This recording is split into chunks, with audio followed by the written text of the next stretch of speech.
M.M Out There, Over There, Everywhere, All Over the Place, Part 2 of, in my opinion, a very informative session with the Apostle and Rice Canterbury, who is just arriving again. Thank you, sir. Yeah, okay. Apostle, yes, sir. Before you appeared, I was saying we had a very informative first session where we spoke about a number of things that we have spoken about in almost 2 years since the Apostle first appeared as a special guest on M.M Out There, and he was so well received that he's now a staple of this show. So moving on something that we've spoken about, the conditions of the people in Six Men's, and you can combine that with the situation of people who are known as squatters, which is now a recognized and accepted word in this administration, while it was a disgusting word when they were in opposition. To be called a squatter was, and nobody was looking down on people. Now they have uplifted that term. So squatter now is now okay to be a squatter. What's your opinion? Well, again, we have to help people to understand that in Barbados there are rules, okay? Anytime that you build a property, you build a structure, rather, on land that belongs to someone else, on land that is not yours, you should know that is wrong, okay? You are at the mercy of the law. And obviously, if a person like in Six Men's, we understand that it's a big issue over there for years. But it's not only Six Men's, right, but Six Men's is one of the major areas, St. Thomas. And that concerns you, Six Men's, because the Six Men's concerns me. And I've been to that area, and now, you know, people have grown up in Six Men's, their children have grown up, their children have built houses over there on the land. So it's a family land. It's one plot of land that has not been divided. Okay, there's no person living in Six Men's right now that has the ability to purchase the piece of land that their house is on. They can't do it. Okay, so that creates a situation.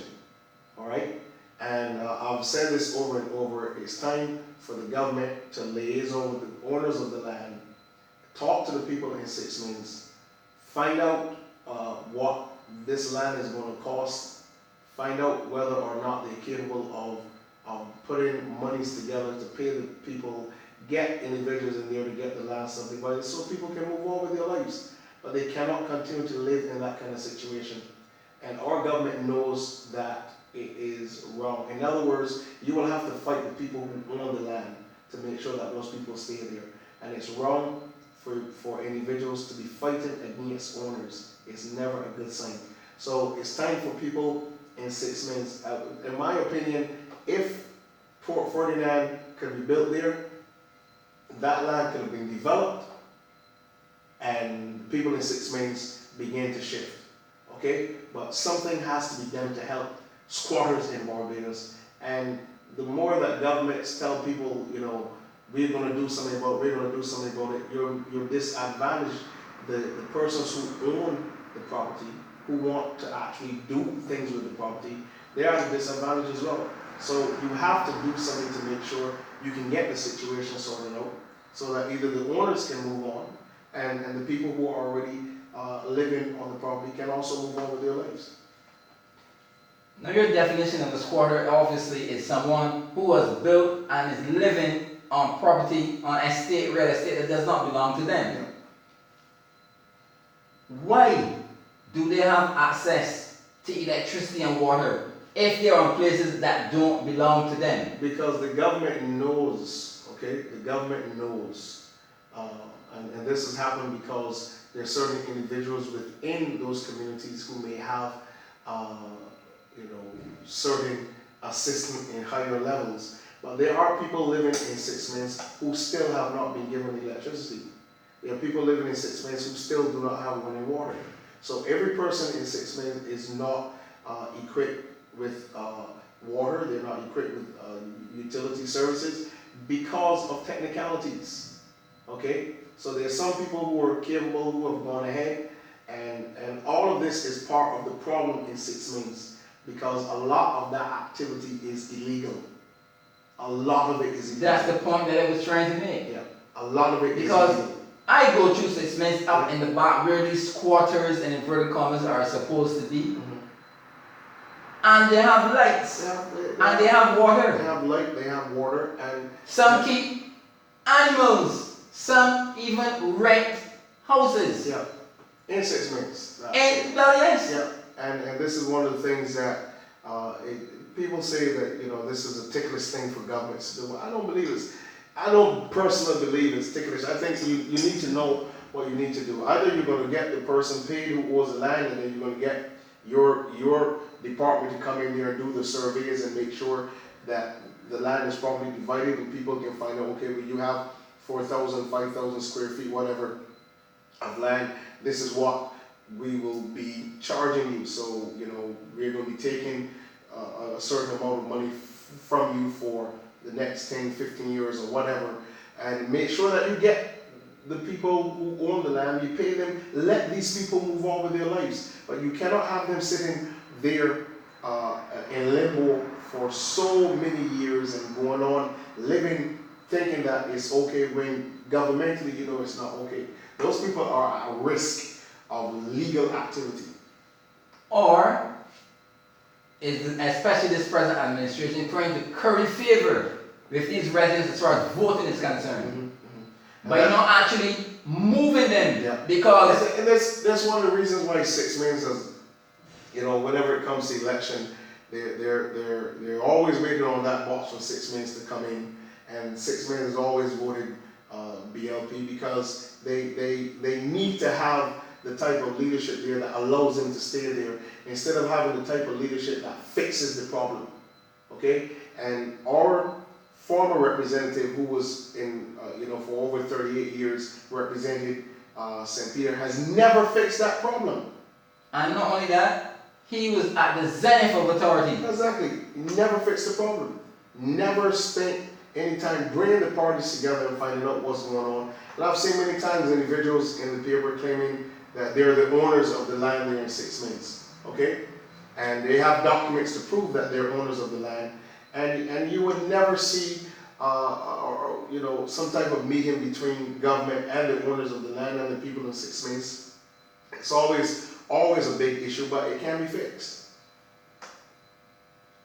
We also spoke about the situation in Spikestown as a call little Bristol and that sort of thing, and you know, being a natural harbor and that sort of thing. Yes, sir. Has there been any improvement? Indeed, has the Member of Parliament for St. Peter paid any attention to Spikestown at all? We haven't seen anything happening in Spikestown. We haven't seen anything at all happening in Spikestown. We're on the verge of our independence in a couple of days, and you haven't seen a whole lot going on in St. Peter. Okay? And hold on a second. He also said that he was invited to something with the Parish Ambassadors. Yep. And this is the St. Peter Parish Ambassadors. I was there. Which is an important thing as far as independence is concerned, because the boy and the girl are supposed to be future leaders. And the Member of Parliament for St. Peter found that wasn't important enough in his busy schedule, and that busy is in inverted commas because he does nothing but talk. So I don't know how talking can be that busy. He didn't find that important enough to attend. Thumbs down. Go ahead. Well, you know, again, we're looking at St. Peter, and I've always said this, you know, with all the historical element of St. Peter, and a lot of people don't know, the main industry in Spikestown was whaling, not fishing, whaling. Yeah. Okay. But doesn't whaling fall under the pattern of fishing? Well, it's not particularly because the same, remember, a whale is really not a fish, it's a mammal. And the whole issue of the whale oil and all of these different elements that came from that dimension. But here in Spikestown, you have a fish market. There's not one single fishing boat in St. Peter, right here in Spikestown. I mean, what do you do? They don't have a mooring anymore? There's, Mr. Morris, I'm telling you, you will not see a fishing boat in Spikestown. You know, Okay. that's something that actually that I never paid any attention to because I just assume that the fishing boats are down there. You're not going to see it. On the other hand, there's a jetty there that nobody seems to be paying attention to. Okay, and I think this is one of the main problems that we keep having is Spike Sun is being overlooked on many levels. Okay, and again, we've allowed Spike Sun to deteriorate over and over again. There are really no events in the Spikestown area that brings business into Spikestown. And as I said to you before, if you want to buy a suit, there's no store in Spikestown that you can buy one. If you want to buy sporting goods, if you want to buy jewelry, if you want to buy musical instruments, you think about it. There's no single store in Spikestown where you can actually go and acquire these things. Think about it. I think that's a disgrace. Think about That's it. a disgrace. Think And about it. Spice Up is supposed, and that's in inverted commas again. Think about it. The second major town Yeah. in Barbados, but it's not a town at all. Listen, I spoke to a gentleman whose store actually closed here in Spikestown, and I knew he was going to close because he said to me, I have a store in town, and whenever the styles get the old styles when they're outdated, then he brings the stock to Spikestown. Okay, and I said, well, first of all, you're gonna fail here because you're treating the people in the north as though they have no class. Second class. They have no style. Okay? Second class. So I knew he's not going to say. I mean, the reality of what is happening here in the Spikestown area is drastic. Okay, and what we need is something that will bring people to Spikestown again. Okay, something that will bring Spikestown. Light Grove was built to harness and to bring people who have money there. Okay, That's in whole town. That's in whole town.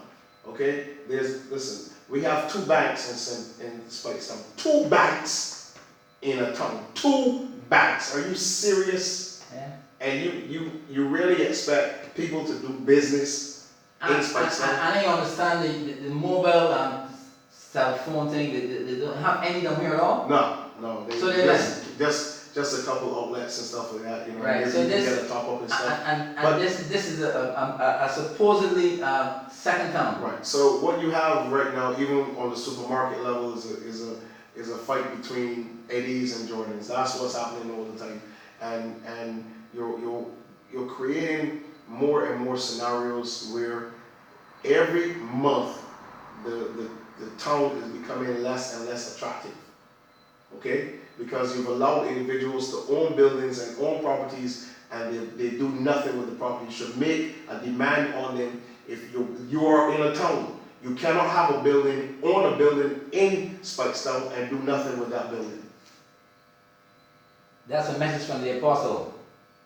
And I hope, and they said before several times, and I know you watch us. And I hope you're paying close attention. Apostle, we're coming close to the end of part 2, which is the end of this week. The time, as I said, always runs very quickly when we're talking to an intelligent man like the Apostle Royce Campbell. And I, as usual, Thomas Jefferson. Yes, sir. When the people fear the government, there is tyranny. But when the government fears the people, there is liberty or freedom. Yes, sir. And that's what we want this present administration to clearly understand, despite the fact that you won all 30 seats. Despite that fact. Apostle, it's been a pleasure having you here yet again. Oh, man, always a great pleasure to be here with you, Mr. Morris, and I wish you success with M.M Out There. Thank you very much. Yes, sir. So I'm saying to all my fans and so on, that's it for now. Apostle, let's make our exit. Yes, sir.